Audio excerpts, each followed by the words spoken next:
Most people believe childhood is something we outgrow. But Carl Jung discovered a truth far more unsettling. Your childhood never ended. It simply moved inside of you, shaping your fears, your relationships, your identity. From the shadows, the wounds you couldn't face back then didn't disappear. They transformed into anxiety, perfectionism, people-pleasing. And you call it just how I am. But that's not you. That is a child, still waiting to be seen, still begging for the love, the safety, the belonging they never received. The question is not, did you have a difficult childhood? The real question is that childhood still running your life today? The inner child is not a memory, not a metaphor, not a cute idea from self-help books. It is a living part of your psyche, carrying every moment of fear, abandonment, humiliation, and shame that you were too young to understand. As a child, you didn't have the power to question the world. So when you felt unloved, you didn't think, my caregivers are wounded. You thought, something must be wrong with me. That innocent conclusion became the foundation of your identity. And now, you walk through life with a silent, constant belief. I am not enough as I am. So you work harder than anyone just to feel worthy. You chase love that feels familiar, even if it hurts. You hide your vulnerability behind strength, humor, achievements. You avoid intimacy because closeness feels dangerous. You people please to avoid being abandoned again. Every coping mechanism you've built is a shield around a child who is terrified of being hurt again. But shields have consequences. They keep out the pain, but they also keep out the love. You think your anger means you're aggressive, but really, anger is the child saying, why wasn't I protected? You think your anxiety means you're broken, but anxiety is the child saying, please don't leave me again. You think your numbness means you don't care, but numbness is the child saying, feeling hurts too much. This is the core problem Jung saw. We grow older on the outside, but inside we remain the age our heart was first wounded. So when life triggers us, it's not the adult who reacts. It's the terrified little child who still believes they are unlovable, unseen, or too much, and until that child is heard, your life will continue to be shaped by a wound you didn't create, but one you are still paying for. Carl Jung looked deeper into the human mind than anyone before him. He saw that what we avoid in ourselves controls us the most. He realized that the inner child is not stuck in the past. It is alive in the present, influencing who we become. Jung called it an archetype, a universal pattern buried in the psyche, a source of wonder, imagination, sensitivity, and joy, but also the reservoir of our deepest wounds. This child holds the original blueprint of your identity, your curiosity, your creativity, your capacity to love. It is the part of you that once believed life was magical, people were safe, and you were worthy just by existing. But when that magic was betrayed, when safety was shattered, when love required conditions, the child was forced to hide. Jung said that inner conflict arises when the true self is buried beneath years of survival. We don't repress the child because we hate it. We repress it because loving it was once too painful to bear. Yet the psyche never gives up on wholeness. The child continues to speak, not in words, but through symptoms. Jealousy is the child fearing replacement. Overthinking is the child trying to feel safe. Perfectionism is the child begging to be enough. Addiction is the child seeking comfort at any cost. Self-sabotage is the child testing if love will leave again. Every self-destructive pattern is not a failure, but a message. Please see me. Please hear me. Please don't leave me alone anymore. Jung believed that healing is not about changing who you are, but reuniting with the part of you that was left behind. And only then can your adult self emerge not as a mask, but as your truest identity. Jung understood that the inner child is not one thing. It appears in 3 forms, each shaping your life in a different way. 1. The wounded child. This is the part of you that learned love requires perfection, vulnerability is dangerous, crying is weakness, needs are a burden. It remembers every moment it wasn't held, every time its voice was ignored, every fear that ended in silence. The wounded child whispers, "Don't trust, don't hope, don't try." And so you play small, not because you can't succeed, but because you fear what happens if you fail. 2. The eternal child. This is the child who refuses to grow up, not because it is lazy, but because adulthood once felt like betrayal. It avoids responsibility, seeks pleasure over purpose, and escapes into fantasy when reality hurts too much. It is the dreamer stuck in dreams. This part of you is full of life, but terrified of living it. 3. The divine child. This is the core of who you are, the self in its purest form it carries, your intuition, your creativity, your authentic joy, your destiny. It is the voice that says, you are born for more. But here's the tragedy. Jung saw, most people spend their lives possessed by the wounded child or trapped as the eternal child, never discovering the divine child within. Because to reach that divine part of you, you must first walk through the wound. You must hold the child you once abandoned. You must become the protector you once needed. When you do, the wounded child begins to heal, the eternal child begins to mature, and the divine child begins to lead. That is the journey toward wholeness. This is the path toward the life you are meant to live. When a child is wounded and no one comes to help, it learns a painful truth. If I show my real self, I will not survive. So to stay safe, the child creates a mask. These masks become your personality. They look like strength, they sound like confidence, they are praised by the world. But inside, the child is still trembling. Some become the achiever, always busy, always proving their worth. Even success feels empty, because without accomplishments, they feel like nothing. Others become the caretaker, always giving, always rescuing. They pour love into everyone else, hoping someone will notice how desperately they need love too. Some wear the jokester's mask. They make others laugh to avoid their own pain. Humor becomes a shield against their fear of being seen. Then there is the lone wolf, independent, self-sufficient, strong enough. Not to need anyone, but that strength is built entirely from fear of depending on someone who might leave. And some hide behind the perfectionist, every detail flawless, because mistakes feel like proof that they are unworthy. Whatever the mask, the goal is the same. Hide the child, protect the wound, avoid the pain. But the cost is enormous, because when you hide your pain, you also hide your joy. When you numb the hurt, you numb your heart. When you lock away the child, you lock away the authentic you. Jung warned that what we reject inwardly returns outwardly as fate.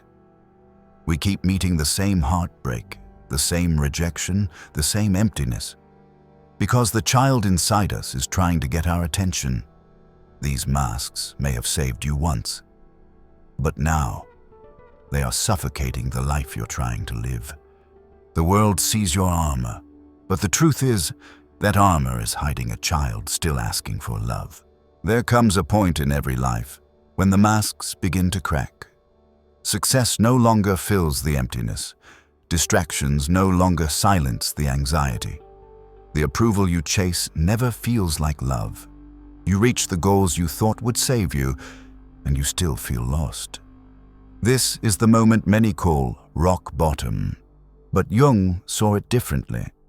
He called it a summons, a call from the unconscious to finally turn inward and meet the one who has been waiting.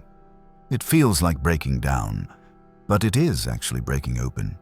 Your triggers intensify. Old wounds reappear. Emotions you buried long ago rise like a tidal wave, not to punish you, but to free you. Because the psyche knows you can no longer live divided. This is the moment the inner child steps forward and whispers, "I'm still here. I still need you. Please don't leave me again." And suddenly, you recognize the truth. The pain you thought was your enemy was always your protector. It kept you vigilant when abandonment felt deadly. It kept you numb when love felt dangerous. It was not trying to destroy you. It was trying to guard the most vulnerable part of you until you were strong enough to return, and now you are. The moment of awakening is not dramatic. It is quiet. It is a soft shift inside, from running to turning around, from hiding to listening, from surviving to healing. This is where transformation begins, not when the wound disappears, but when the wounded one is finally welcomed home. The inner child is not asking for the impossible. It doesn't want you to change the past. It doesn't need you to confront everyone who hurt you. It needs one thing: a parent who finally shows up. Jung called this emerging presence the internal paternal ego.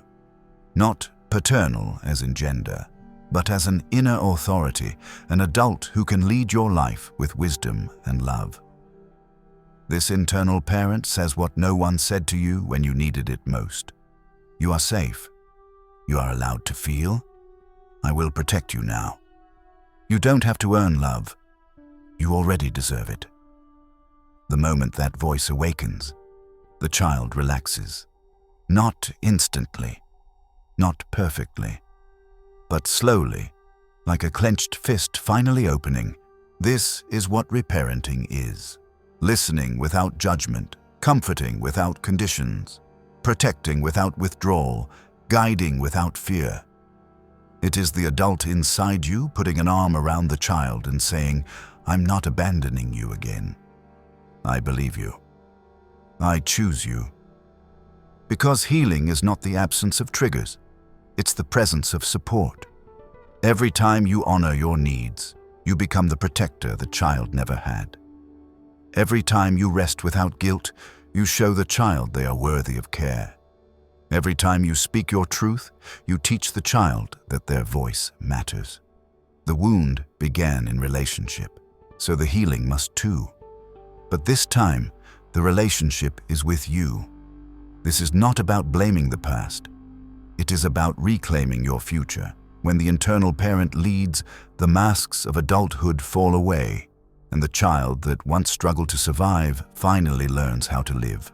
When you finally turn inward and take that child by the hand, everything begins to change.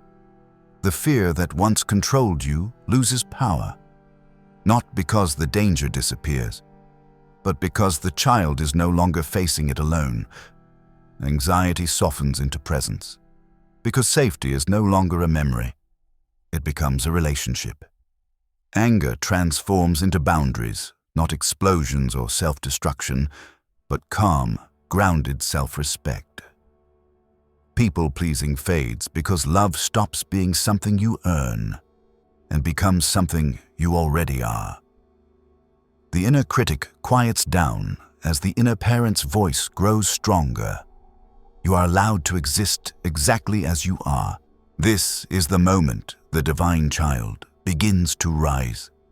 The child who once hid in the shadows steps forward carrying your gifts, your creativity, your intuition, your passion, your courage, your sacred sense of meaning.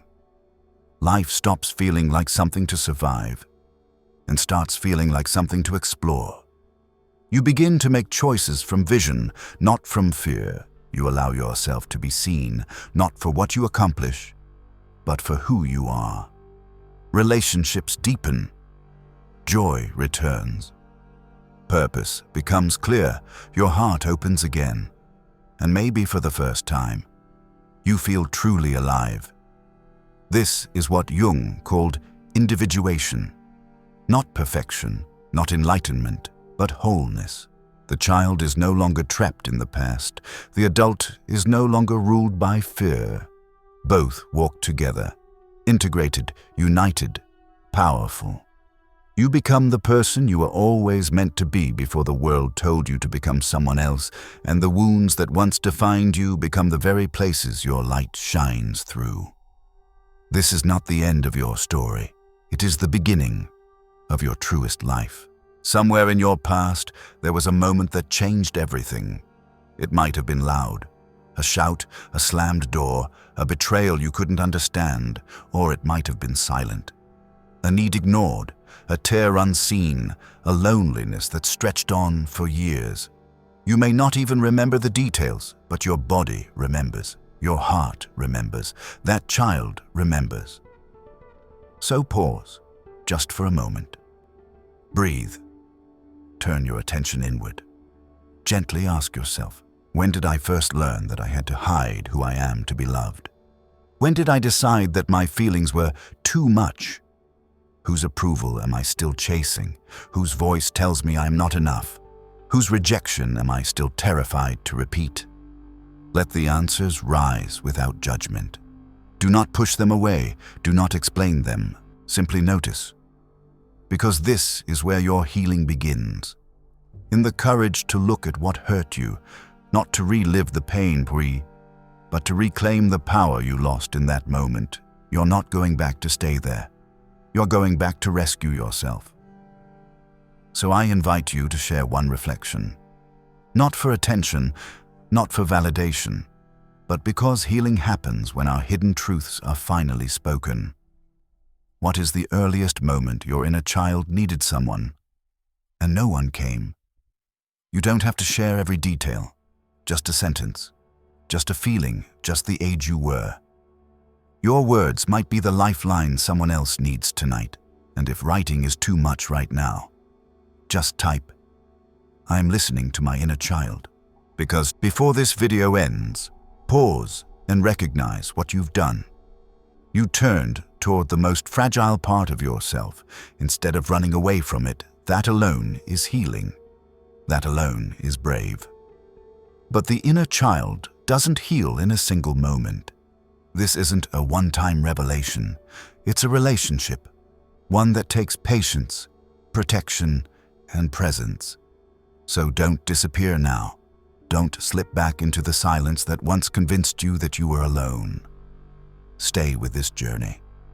Stay with yourself.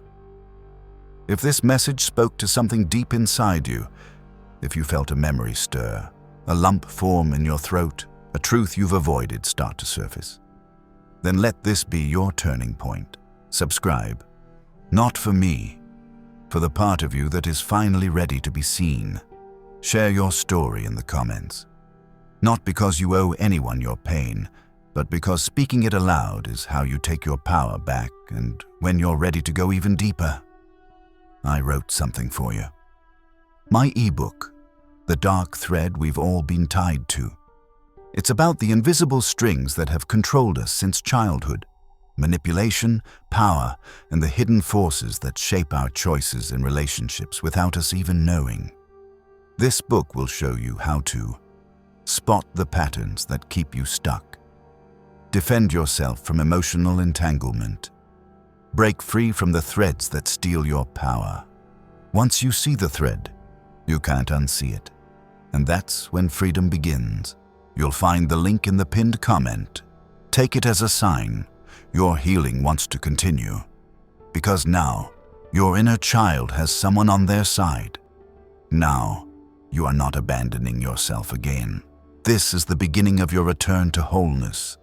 You deserve to walk the rest of the path with support, with knowledge, and with a self that finally feels safe inside its own skin. Welcome home.